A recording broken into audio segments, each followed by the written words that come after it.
በስመ አብ ወወልድ ወመንፈስ ቅዱስ አሐዱ አምላክ አሜን።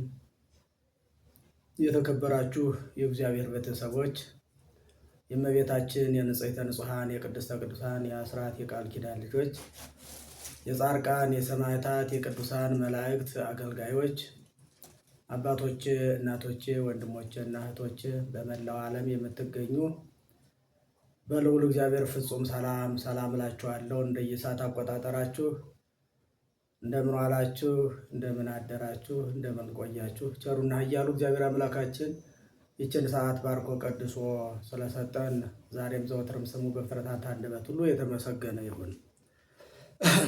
እንግዲህ በትናንቱ ዕለት አትብላ በሚል ርዕስ ተማምረናል። አትብላ ያለው የሰራዊት ጌታ እግዚአብሔር አዳምን ነው።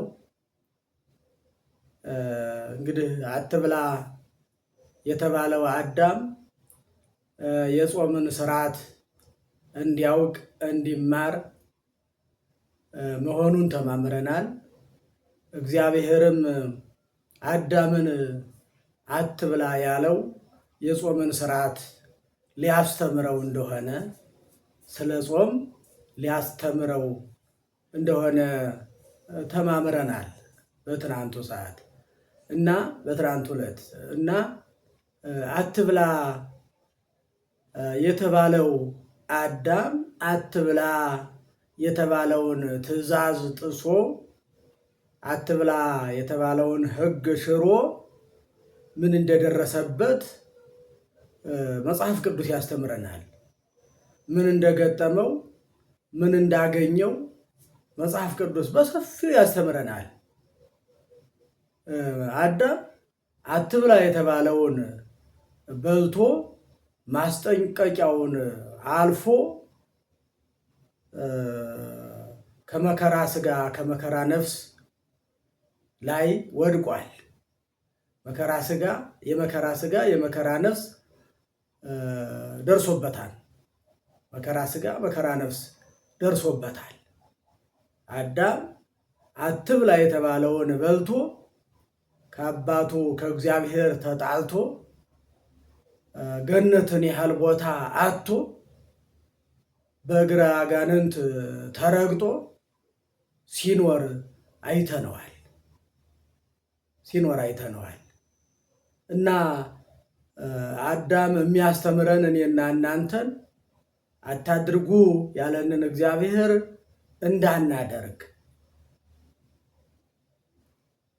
ሕጌን ጠብቁ ትእዛዜን አክብሩ ብሎ ያለንን እግዚአብሔር ትእዛዙን እንድንጠብቅ ሕጉን እንድናከብር ነው እና አትብላ የተባለው አዳም በልቶ መከራ ሥጋ መከራ ነፍስ ደርሶበታል። እኔና እናንተ እንዳንበላ ነው እግዚአብሔር ያዘዘን። እንድንጾም ማለት ነው። እንድንጾም ፈሪሃ እግዚአብሔር እንዲኖረን በሕገ እግዚአብሔር እንድንመራ እንደ እግዚአብሔር ሕግና ትእዛዝ እንድንጓዝ የጾምን ስርዓት ለማስተማር ለእኔና ለእናንተም አትብሉ ተብለናል። አትብሉ በመቼ? በጾም ሰዓት አትብሉ ተብለናል። ለምን? ከመከራ ሥጋ ከመከራ ነፍስ ለመዳን ሕገ እግዚአብሔርን መጠበቅ እግዚአብሔር ያለንን መተግበር ከመከራ ሥጋ ብቻ አይደለም የሚያድነን ከመከራ ነፍስም ያድነናል እና ለዚህ ነው አባቶቻችን ጾም ጾመው ከመከራ ነፍስ ከመከራ ሥጋ ድነዋል። እስኪ ዛሬ ከመከራ ሥጋ የዳኑትን አባቶቻችን እናያቸው። ለምሳሌ ኢያሱ ጾሞ ጠላቶቹን ድል አድርጓል። እስራኤላውያንም ከነገደ ብንያም ጋር ጦርነት ገጥመው ለሁለት ጊዜ ያህል ምንም ቁጥራቸው ቢበዛ እስራኤላውያን ነገደ ብንያም ቁጥራቸው ቢያንስም ነገር ግን ሳይጾሙ ሳይጸልዩ እግዚአብሔርን በጾም ሳይጠይቁ የጀመሩት ጦርነት ለአሸናፊነት ለተሸናፊነት አብቅቷቸው ነበር።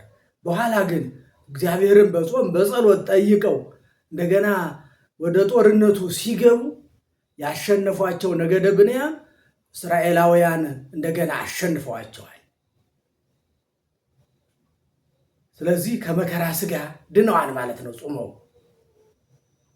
አባታችን ሙሴም 40 ቀን 40 ሌሊት ጾሞ 40 ቀንና 40 ሌሊት ጾሞ ሕገ ኦሪትን ሰርቷል። ሕገ ኦሪትን ታቦተ ጽዮንን ከእግዚአብሔር ተቀብሏል። ሌላው ደግሞ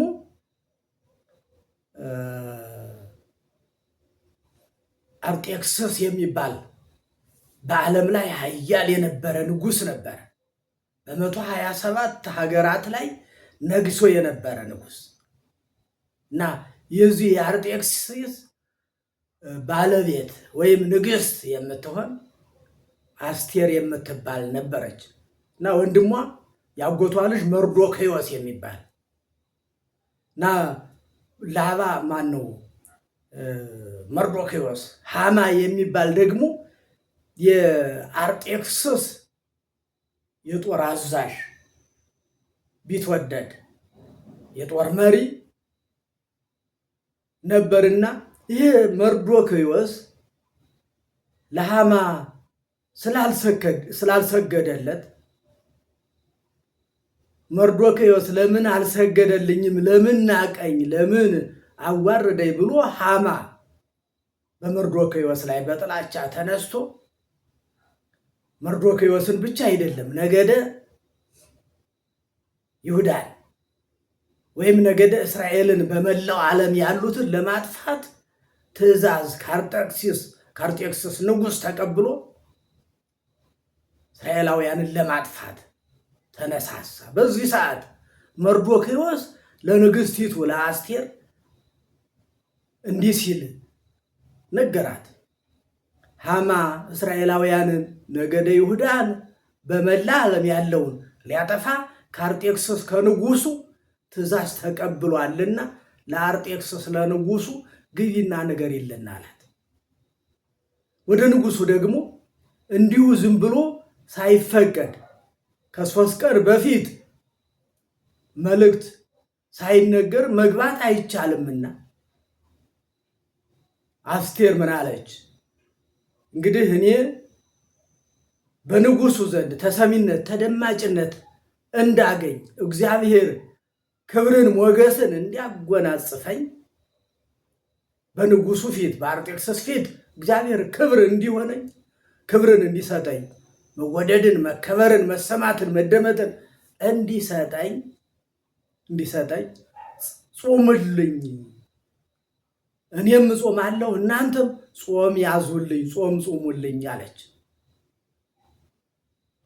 ጾም ተያዘላት፣ ተጾመላት። እሷም ወደ ንጉሱ ወደ አርጤክስስ ሄደች። እየጾመች ነበረ። ወደ እግዚአብሔር በጾም በጸሎት እየለመነች እግዚአብሔርን ክብር እንዲሰጣት በንጉሱ ፊት። ሳይፈቀድለት ወደ ቤተ መንግስት መግባት አይቻልም ነበር። ወደ ቤተ መቅደስ ሳይፈቀድለት የገባ ወደ ንጉሱ ዙፋን ወደ ንጉሱ ቤት የቀረበ ፈቃድ ሳያገኝ ይረሸን ይገደል ነበርና፣ ነገር ግን እስራኤላውያን በጾሙት ጾም እሷም በጾመችው ጾም አስቴር ወደ ንጉሱ ወደ አርጤክስስ ፊት ቀርባ በንጉሱ ፊት ክብር ሞገስ አግኝታ ሊሞቱ የነበሩ እስራኤላውያን ከሞት ድነው በምን በጾም በጸሎት በእግዚአብሔር ቸርነት ከሞት ድነው ሊሞቱ የነበሩት በዓለም ያሉት እስራኤላውያን ሊታረዱ ሊሞቱ የነበሩት እስራኤላውያን ድነው ሊያሳርድ ሊያስጨርስ ሊገል የነበረው እንደገናም መርዶክዮስን ሊሰቅል ለመርዶክዮስ የመስቀያ መስቀል አዘጋጅቶ የነበረው ሃማ በቆፈረው ጉድጓድ እሱ ተሰቀለበት። ባዘጋጀው መስቀል እሱ ተሰቀለበት። እስራኤላውያንና አስቴር ግን በጾምና በጸሎታቸው ከመከራ ስጋ ሲድኑ እናያለን። በምን? በጸሎት እኔና እናንተም የምንጸልየው የምንጾመው ከመከራ ስጋ ከመከራ ነፍስ ለመዳን ነው። የእግዚአብሔር ቤተሰቦች ወገኖች፣ ከመከራ ስጋ ከመከራ ነፍስ ጾማችን ተመልክቶ ጸሎታችን ሰምቶ መራባችንን፣ መድከማችንን፣ መዛላችንን፣ መጠውለጋችንን፣ ወደሱ መቅረባችንን፣ ለሱ መስገዳችንን፣ መንበርከካችንን አይቶ እግዚአብሔር እኛ ከማናየው መዓት እሱ ከሚያውቀው መቅሰፍት እንድንድን ነው የምንጸልየው የምንጾመው። አዋ ይሄው እነ አስቴር ዳኑ፣ እነ ኢያሱ አሸነፉ፣ እስራኤላውያንም ድል ነሱ። በምናቸው? በጾማቸው በጸሎታቸው። ሌላው ደግሞ ሰባ ነነዌ የነነዌ ሰዎች ኃጢአታቸው በዛ፣ እግዚአብሔርን ረሱ፣ ከእግዚአብሔር ራቁ፣ ሀልወት እግዚአብሔርን ረሱ። ፈጣሪ እንዳላቸው እግዚአብሔር እንደሚያስተዳድራቸው እግዚአብሔር እንደሚያኖራቸው ረስተው ጣዖትን ማምለክ ጀመሩ። ላልፈጠራቸው ጣዖት መንበርከክ መሰዋት ጀመሩ። እግዚአብሔር በዚህ ሰዓት አዘነ እና ነቢዩ ዮናስን የነነዌ ሀገር ኃጢአት፣ የነነዌ ሕዝብ ኃጢአት፣ የሰልመናሶር በደል በስቷል፣ ሂድና ንገራቸው፣ አስተምራቸው፣ የሚመለሱ ከሆነ አስተምራቸው ብሎ እግዚአብሔር ዮናስን ወደ ነነዌ ሀገር ሂድ አለው። ዮናስ ደግሞ የዋህ ነበርና ደግ ነበርና አልሄድም፣ አንተ ቸር ነህ፣ ርኅሩህ ነህ፣ ደግ አምላክ ነህ፣ ምሕረትህ የበዛ መዓትህ የራቀ ነው፣ እኔ ሂጄ ልትጠፉ ነው፣ እግዚአብሔር ሊያጠፋችሁ ነው ብዬ አስተምሬ አንተ ቸር ነህና ይቅር ብለህ ብትተዋቸው እኔ ውሸታም እባላለሁ ብሎ ከእግዚአብሔር ኮብልሎ ወደ ሌላ ሀገር ለመሄድ ወደ ኢዮጴ ወደምትባል ወደብ ሂዶ በመርከብ ተሳፍሮ ከእግዚአብሔር ኮብልሎ ሊሄድ። አያችሁ ወገኖች፣ መማር አለብን ከዚህ የትም ሀገር ብንሄድ፣ የትም ቦታ ብንገባ፣ በምንም አይነት መጋረጃ ብንጋረድ፣ በምንም አይነት ጨለማ ብንሰወር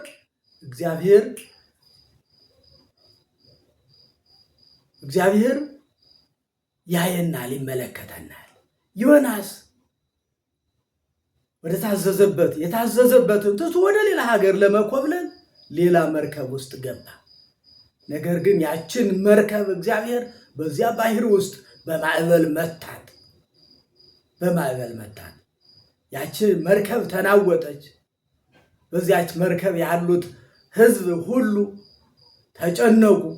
ዮናስን ጠየቁት፣ ማንን እንደሚያመልክ፣ የት ሀገር ሰው እንደሆነ፣ ነገዱ ከማን እንደሆነ ጠየቁት። ስራው ምን እንደሆነ ነገራቸው። እግዚአብሔርን የማመልከው ሰማይና ምድርን የፈጠረውን እግዚአብሔርን ነው።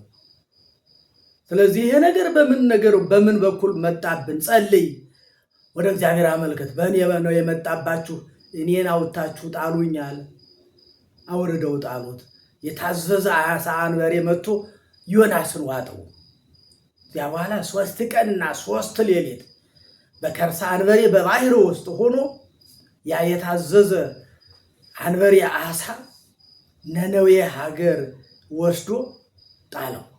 ይቺ ሀገር ማን ትባላለች አለ ዮናስ። ነነዌ። እግዚአብሔር ሆይ ምሕረትህ ቸርነትህ ብዙ ነው ብሎ ገብቶ ለነነዌ ሀገር አስተማረ፣ ሰበከ። ኃጢአታችሁ በዝቷል፣ እስከ 3 ቀን ወደ እግዚአብሔር ባትመለሱ ንስሐ ባትገቡ እግዚአብሔር ሊያጠፋችሁ ነው ብሎ ጸለየ። ማን ነው አስተማረ። ያ በኋላ የነነዌ ሀገር ሰዎች ንጉሱ ስልምናሶር ሳይቀር ከዙፋኑ ወርዶ ማቅ ለብሶ ትቢያ ነስንሶ እንስሳቱ ሳይቀሩ እንዳይበሉ እንዳይጠጡ ሕፃናት ሳይቀሩ የእናታቸውን ጡት እንዳይጠቡ እስከ 3 ቀን ወደ እግዚአብሔር ጸለዩ። እግዚአብሔር ቸር ነው። አሁን እኔና እናንተ እማይምረን እማያየን እማይሰማን ይመስለናል። ይሰማል እግዚአብሔር። ልባችን ከተመለሰ ወደ እሱ ከመጣን እግዚአብሔር ቸር ነው። እንደጠፋን እንድንቀር አይፈልግም። እግዚአብሔር አይፈልግም። ከኔና ከእናንተ የሚጠበቀው መመለስ ነው። ጾሙ፣ ጸለዩ። ከዚያ በኋላ ያ የታዘዘ ነነዌን ሊያጠፋ እንደ ሰዶምና እንደ ገሞራ ሊያጠፋ የነበረው መቅሰፍት ተመለሰ። የሰራዊት ጌታ እግዚአብሔር ስሙ የተመሰገነ ይሁን። እንግዲህ አባቶቻችን ከመከራ ስጋ ድነውበታል። እነሱ ከመከራ ስጋ የዳኑበትን ጾም ነው እኔና እናንተ ከመከራ ስጋ ከመከራ ነፍስ ለመዳን እየጾምን ያለ ነው። ያድነናል። አምላካችን እግዚአብሔር ቸር ነው። ምንም ያህል ኃጢአት ብንሰራ ምንም ብሏል በነቢዩ በኢሳይያስ ላይ አድሮ በትንቢተ ኢሳይያስ ምዕራፍ 1 ላይ ምንም ኃጢአታችሁ እንደ ደም ቢቀላ እንደ ባዘቶ ይነጻል ተብለናልና እኔና እናንተ እንመለስ፣ ወደ እግዚአብሔር እንቅረብ። ጾማችን ጸሎታችን ደግሞ ፍጹም ይሁን። ፍጹም ቂም በቀል የሌለበት ከእግዚአብሔር ጋር የሚያገናኝ ሊሆን ያስፈልጋልና ለዛሬው ይህን ያህል ከተማማርን ይበቃናል። ነገ ደግሞ ይህ አሁን የተማርነው በብሉይ ኪዳን ከመከራ ስጋ የዳኑትን አባቶቻችን እናያየናቸው በአርአያነት በምሳሌነት እነሱ ድነዋል፣ እኛም እንድናለን። ነገ ደግሞ በሐዲስ ኪዳን የሰራዊት ጌታ እግዚአብሔር የድንግል ማርያም ልጅ ኢየሱስ ክርስቶስ ስለ ጾም ምን ብሎ አስተምሮናል፣ ምን ብሎ ነግሮናል ብለን የሚውለውን ነገ እንማማራለን። ለዛሬው አነሳስቶ ያስጀምሮ ያስፈጸመኝ ልዑለ ባሕርይ ቸሩ እግዚአብሔር አምላካችን ይክበር ይመስገን። ይቆየን።